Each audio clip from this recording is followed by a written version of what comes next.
Você não estaria aqui se não houvesse internet, certo? Sem ela, não seria possível trocar milhões de mensagens por dia pelo WhatsApp ou Telegram. Nós não poderíamos checar likes no Insta ou comentar nos snaps das amigas. Também seria mais difícil conhecer outras partes do mundo, viajar nos mapas e nas músicas do Spotify. A internet é um direito, e por isso é fundamental entendermos o que ela é e como funciona. A internet é uma rede que interliga os bilhões de dispositivos existentes em todo o mundo. Ela foi criada nos anos 60, nos Estados Unidos, sob encomenda do governo no contexto da Guerra Fria. A ideia era construir uma rede descentralizada e que permitisse a comunicação rápida e segura entre os computadores. No início, era restrita ao uso militar. Nos anos 80, começou a ser usada por acadêmicos e se popularizou no mundo na década de 90. Mas como a internet funciona? Antes de tudo, nós precisamos saber que ela é dividida em duas partes principais: o software e o hardware. Os softwares são responsáveis por gerenciar os dados e garantir que eles cheguem com segurança. E os hardwares são, por exemplo, os cabos de fibra ótica que interligam todo o globo terrestre por debaixo do mar. Esses cabos formam o backbone, a espinha dorsal que se divide entre os continentes, construindo uma rede globalmente conectada. A base dessa conexão entre os continentes foi construída desde o século XIX para atender os serviços de telefonia. Na metade do século XX, esses cabos começaram a receber fibra ótica e passaram a ser utilizados para a conexão da internet pelo mundo. São as companhias de telecomunicações que ainda controlam o fluxo de dados a partir do momento em que os cabos chegam no continente. Para usar essa rede, enviar e receber dados, é preciso transformar a informação que sai da rede telefônica em um sinal gerenciável e vice-versa. O modem é que faz essa transformação. Já o roteador distribui a conexão e garante que os dados transmitidos via internet cheguem aos destinos determinados. É que o roteador cria rotas. Ele organiza como os dados vão trafegar pela rede. Por exemplo, para enviar uma mensagem para o meu crush, o celular envia a mensagem para o roteador do serviço de telefonia, que encaminha para os roteadores do servidor do Tinder, Twitter ou Messenger e que, por fim, mandam a mensagem para o roteador ao qual está ligado o celular do meu crush. Tudo isso quase instantaneamente. Para os dados não se perderem no caminho, eles precisam ter um endereço para onde vão. Por isso, qualquer máquina conectada a uma rede tem um endereço IP. Ele é uma série de números separados por pontos, como nosso CPF. Cada linha é um endereço IP de um roteador. E isso é perfeito para os computadores, mas nós, seres humanos, temos dificuldades para lembrar sequências numéricas. E para tornar as coisas mais fáceis, nós damos apelidos aos endereços IPs, que nós, humanos, podemos compreender. São os nomes de domínio. Por exemplo, datalab.org é o apelido para o endereço 192.185.16.214. Quando navegamos na web, no computador de casa ou no celular, normalmente nós utilizamos os nomes de domínios para chegar a um site. Isso não significa que a internet e a web sejam a mesma coisa. A internet é a infraestrutura e a web é um serviço construído para essa infraestrutura, assim como o serviço de e-mail ou torrent.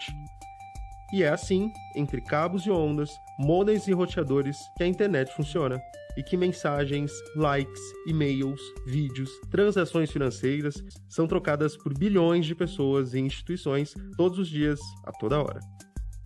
Hoje, você não precisa mais de um manual para usar a internet em seu tablet, smartphone ou computador, certo? Mas não foi sempre assim. A internet nasceu da ARPANET, uma rede experimental financiada pelos militares dos Estados Unidos. Ela nasceu interligando grandes universidades e centros de pesquisa. Era literalmente uma rede que interligava computadores de médio e grande porte, permitindo que os pesquisadores em cada universidade compartilhassem a capacidade de processamento dos seus equipamentos. Com o tempo, mais e mais redes foram se interligando até chegarmos à grande rede mundial que temos atualmente. Várias aplicações interessantes, usadas principalmente para facilitar de alguma forma a interação entre pessoas, foram sendo criadas e houve diversos avanços na tecnologia. Tivemos o e-mail, os computadores pessoais, a web, o comércio eletrônico, os buscadores, a tecnologia de rede sem fio, as músicas online, os PDAs, a tecnologia de voz sobre IP, os vídeos online, os smartphones e as diversas redes sociais. Hoje, muito mais do que uma rede de computadores, a internet é uma rede de pessoas e comunidades. No nível mais básico, ela ainda interliga computadores. Hoje, você não precisa mais de um manual para usar a internet. Podemos também dividir a história da internet em 3 fases. A primeira fase foi a da internet como uma rede de computadores. Com o tempo, ela evoluiu para uma segunda fase, onde passou a ser uma rede de pessoas e comunidades. Estamos atualmente vivendo o nascimento de uma nova fase, da internet das coisas. Nessa fase, a rede passa a interligar vários tipos de objetos e dispositivos inteligentes, que vão interagir entre si e conosco, tornando o nosso dia a dia mais fácil. A internet e os computadores estão desaparecendo, estão cada vez mais tão presentes em tudo que nem reparamos mais neles. Simplesmente esperamos que estejam lá e os utilizamos sem muito esforço. O físico e escritor contemporâneo Michio Kaku afirma que em cerca de um século, talvez nós possamos ser como os deuses da mitologia. Computadores silenciosamente lendo nossos pensamentos serão capazes de realizar nossos desejos. Nós poderemos mover objetos apenas com a força da mente. Com o poder da nanotecnologia, poderemos pegar um objeto e transformá-lo em alguma coisa diferente. Embora coisas assim possam parecer inimaginavelmente avançadas, as sementes dessas tecnologias estão sendo plantadas nesse momento. É a ciência moderna e a tecnologia, e não mágicas encantos, que nos darão esse tipo de poder. Atualmente, já é possível, por exemplo, automatizar toda a sua casa e controlá-la por um tablet. Eventualmente, você nem precisa controlar as coisas. Os objetos podem simplesmente reagir à sua presença. Cidades podem espalhar sensores para monitorar a temperatura, a velocidade do vento, umidade e qualidade do ar. E esses podem ajudar na previsão do tempo, por exemplo. Um automóvel pode comunicar-se com outros diretamente, avisando-os de um engarrafamento, ou mesmo de uma freada brusca ou acidente. Você pode usar objetos, como relógios ou roupas, para monitorar constantemente seu pulso ou outras medidas do seu estado de saúde e avisar seu médico automaticamente em caso de problemas. Sua geladeira pode fazer sozinho o pedido dos produtos que estão para acabar. Há realmente tantas possibilidades diferentes que é difícil escolher quais enumerar como exemplos. Essa evolução da internet tem realmente muitas possibilidades promissoras e é muito bem-vinda. Contudo, também temos que tomar alguns cuidados. Vamos falar agora de alguns pontos de atenção importantes em relação a esse futuro. Em primeiro lugar, não podemos esquecer da segurança dos dispositivos. Na internet atual já temos muitos problemas: invasões, ataques, spam, vírus, botnets, etc. Alguns deles decorrem de problemas nos softwares usados nos computadores, ou de configurações mal feitas. Ao embutir um pequeno computador em um objeto qualquer, não se pode deixar a segurança em segundo plano. O que aconteceria se um hacker invadisse seu automóvel e acionasse os freios numa hora indevida? Outro ponto de atenção é a privacidade. Quem terá acesso aos muitos dados disponíveis sobre você? Por exemplo, você poderá compartilhar os dados de muitos tipos de sensores que avaliam seu estado de saúde com seus médicos. Mas será que você vai desejar que o seu banco tenha acesso aos mesmos dados? Recentemente fomos todos negativamente surpreendidos com denúncias de que a NSA, um órgão do governo dos Estados Unidos, está coletando dados sobre todos nós. Certamente não queremos que o futuro nos lembre do filme 1984 de George Orwell, onde o ditador, chamado de Big Brother ou Grande Irmão, vigiava e controlava tudo e todos. A discussão sobre os limites da privacidade na internet já é atualmente uma pauta importante, e sua importância só tende a aumentar. O terceiro ponto de atenção é um desafio técnico relacionado à própria infraestrutura da internet. Hoje temos alguns bilhões de dispositivos na rede mundial. Com a internet das coisas, em breve serão dezenas, depois centenas de bilhões. Os endereços IP que identificam cada um desses dispositivos de forma única não têm a capacidade para todo esse crescimento. O que é um domínio?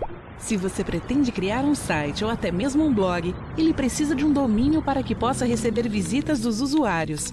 Um domínio é o nome que identifica facilmente um endereço ou serviço na internet. Sem o domínio, precisaríamos memorizar uma série de números para encontrar os sites.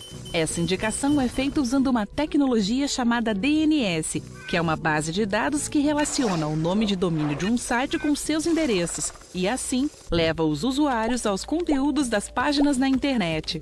Para registrar o seu domínio, basta acessar o site registro.br. Eles são os responsáveis por disponibilizar o registro de domínios.br no Brasil.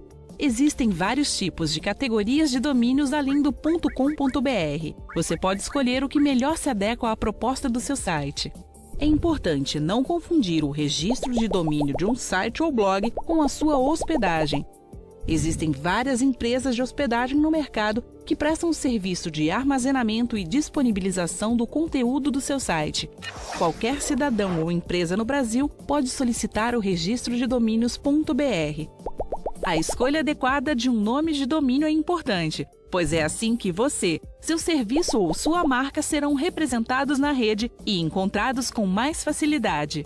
O registro de domínios.br é operado pelo Núcleo de Informação e Coordenação do .br, uma entidade sem fins lucrativos. Parte dos valores pagos pelo serviço de registro de domínios é revertida em uma série de ações e serviços para a infraestrutura da internet. Para consultar a lista completa de categorias, saber mais sobre o registro de domínios e outros serviços e ações, acesse www.nic.br.